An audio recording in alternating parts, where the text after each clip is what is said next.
안녕하세요. 책으로 나누는 이야기숲 별나라 캔디입니다.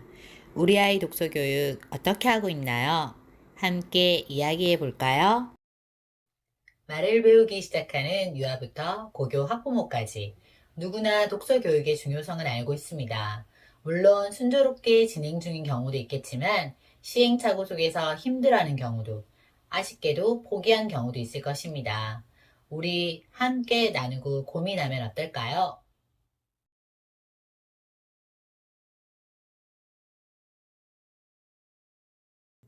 책을 읽는 이유나 목적은 다양합니다. 저는 독서를 통해 창의력과 사고 확장, 자아, 내면이 강한 아이로 성장할 수 있다고 생각합니다. 글씨를 아직 읽지 못하는데도 그냥 글밥이 많은 책을 골라오는 경우가 많아요. 이런 것도 괜찮은 좋은 독서 우리 습관. 아이는 글자도 모르는데 왜 보던 책을 보고 또 볼까요? 유아들은 책을 통해 그림과 글에 대한 관심을 가지게 되고 책을 읽는 즐거움을 느끼게 됩니다. 그래서 하루에도 몇 권의 책을 몇 번씩이나 읽어달라고 하죠. 글씨를 몰라도 수준에 맞지 않아도 10번을 본 책이라도 책 읽기는 재미있습니다. 유아들에게 독서는 즐거운 놀이입니다. 이제 예체능 학원 문제집을 하다 보니 학습량이 많아져 독서량이 좀 줄고 있습니다. 효율적인 독서 방법. 초등학교 2학년입니다. 그림책이나 동화책은 곧잘 읽지만 아직 어려운 내용의 책은 좀 부담스러워하는 것 같습니다. 굳이 힘들어하는 내용의 책들도 읽어야 하나요?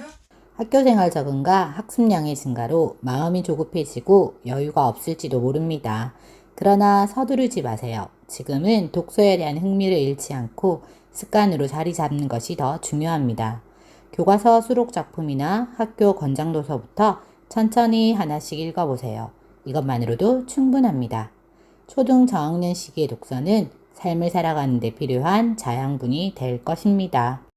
제가 억지로 권해서 교과 관련된 책만 겨우 읽는데요. 학교 공부 내용도 어려워질 텐데 학업에 지장이 클까봐 걱정입니다. 초등 고학년부터는 깊이 있는 사고의 확장과 다방면의 전문 지식을 요하는 책을 읽습니다. 학업은 물론 진로에도 많은 영향을 줍니다. 반면 책과 담을 쌓는 아이들이 생깁니다. 한번 쌓은 담은 쉽게 허물어지지 않습니다. 다독과 정독이 아니어도 좋으니 부디 책과 적이 되지 않기를 바랍니다.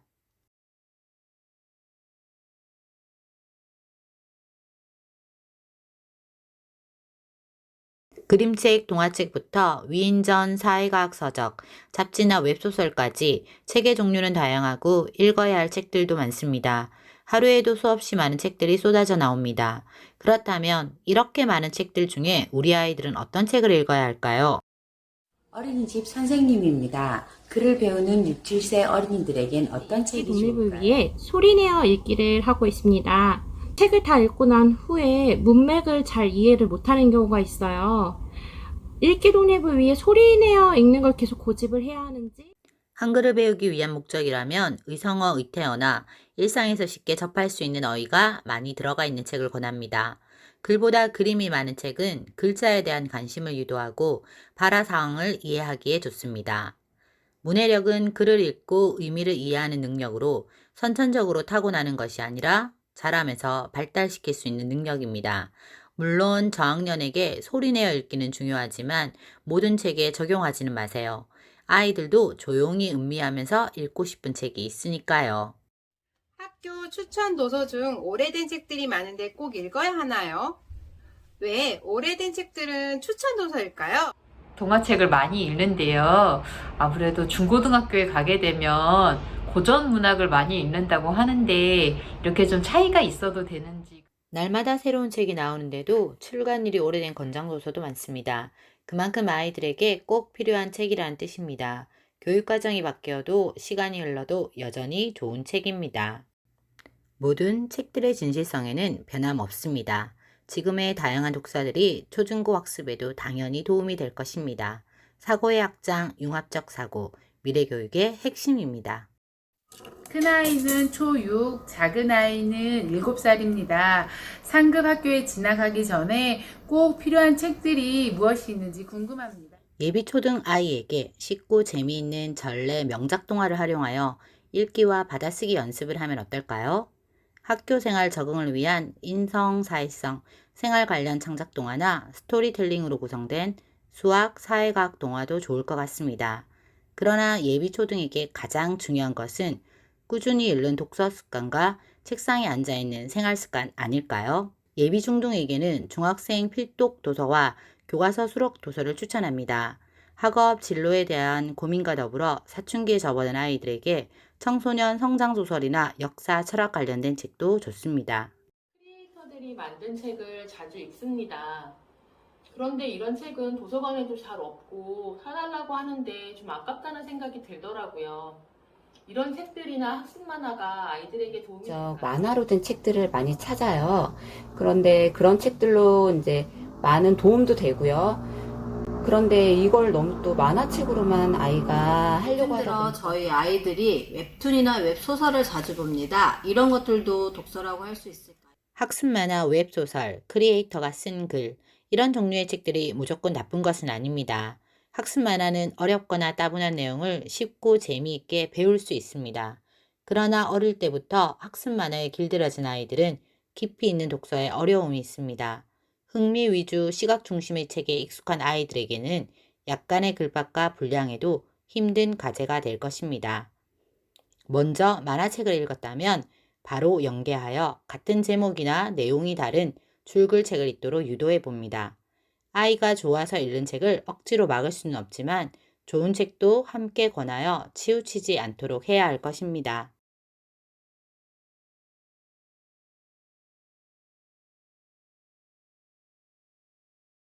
책의 종류에 따라 연령에 따라 읽는 방법도 달라집니다.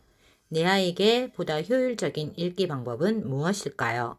글밥이 지금 작은 책을 읽고 있는데 글밥이 긴 책을 읽히려면 중간에 어떻게 시도를 해야 아이가 고학년으로 올라갈수록 글밥이 많아져서 책을 읽기 싫어하는데 어떻게 하면 재미있게 책을 읽을 수 있을까요? 책이나 그림책 읽는 것을 무척 좋아하는데 글밥이 좀 많거나 책 분량이 좀 많은 것은 아직 좀 어려워합니다.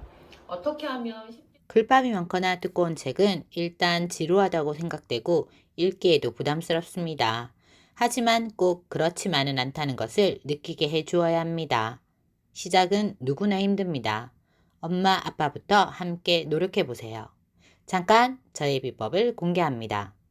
처음 5페이지 정도는 엄마가 읽어주어 쉽게 접근할 수 있도록 합니다. 한쪽씩 번갈아 읽으면 재미있게 읽을 수 있습니다. 각자 한 권씩 똑같은 책을 읽으며 승부욕을 자극하기도 합니다. 어려운 부분은 같이 이야기하면서 읽으면 아이의 문해력을 파악할 수도 있습니다. 다 읽고 나서 각자 감동적인 부분이나 궁금한 부분을 서로 이야기합니다. 독서는 목표가 아니라 습관입니다. 아이의 독서 습관, 부모의 습관이기도 합니다. 역사 관련 책만 읽습니다. 다른 분야의 책은 전혀 관심이 없어요. 아직 저학년이라 편독이 심해질까봐 걱정입니다. 아이들이 책은 잘 읽는데 사회나 과학책처럼 주제가 있거나 조금 딱딱한 책은 안 읽으려고 해요. 그런 책을 어떻게 하면 실제로 한 장르의 책만 읽다 보면 생각 또한 편협해지는 경우가 있습니다. 그러나 한 분야의 전문가가 되어 자신감을 얻을 수도 있습니다. 독서의 학장을 이유로 억지로 다른 분야의 책을 읽으라고 권하면 아예 책을 읽으려 하지 않을 수도 있습니다. 오히려 내가 좋아하던 책에 집중하다가 그와 관련된 다른 종류의 책으로 관심이 확장되는 경우도 많습니다. 지식도서는 읽기 힘든 책입니다. 기본 읽기 및 이해 능력이 있어야 합니다. 자기 연령대보다 낮은 수준의 책으로 관심이 있는 분야부터 시작하기를 권합니다. 관련 박물관이나 전시회, 다큐나 영화 등으로 흥미를 북돋아주는 것도 좋습니다. 고학년의 경우에는 책을 읽을 때 꼭 연필을 챙겨야 합니다. 저학년 때는 책을 좋아했는데 고학년이 되면서 전혀 읽지 않아요. 다시 독서에 흥미를 가질 방법은 없을까요? 책을 좋아하던 아이가 싫어하게 된 경우라면 원인부터 찾아봅니다. 독서에 다시 흥미를 가지려면 억지로 읽는 것보다 신나서 재미있게 보는 것이 중요합니다. 아무 책이나 읽는 것보다 흥미있는 분야의 책부터 시작합니다. 구슬도 깨어야 보배라고 했습니다. 의지와 노력이 있다면 다시 책과 친해질 수 있습니다. 지금 국제학교 3학년에 다니고 있는데요. 한글로 된 책이나 영문 원서도 좀 어려워하는데 어떻게 하면 두 마리 토끼를 잡을 수 있을까요? 한글책과 영어 원서를 동시에 읽어보는 것은 어떨까요? 한글로 번역된 책도 많지만 영어로 번역된 한국 그림책들도 많습니다. 우리 아이들에게 가장 좋은 책은 아이들이 좋아하는 책입니다. 우리 아이들에게 가장 좋은 책은 부모가 읽어도 감동적인 책입니다. 아이들은 믿는 만큼 자란다고 하였습니다. 부모와 함께하는 독서가 아이를 성장시킵니다. 우리 함께 시작해 볼까요? 지금까지 책으로 나누는 이야기숲 별나라 캔디였습니다. 감사합니다.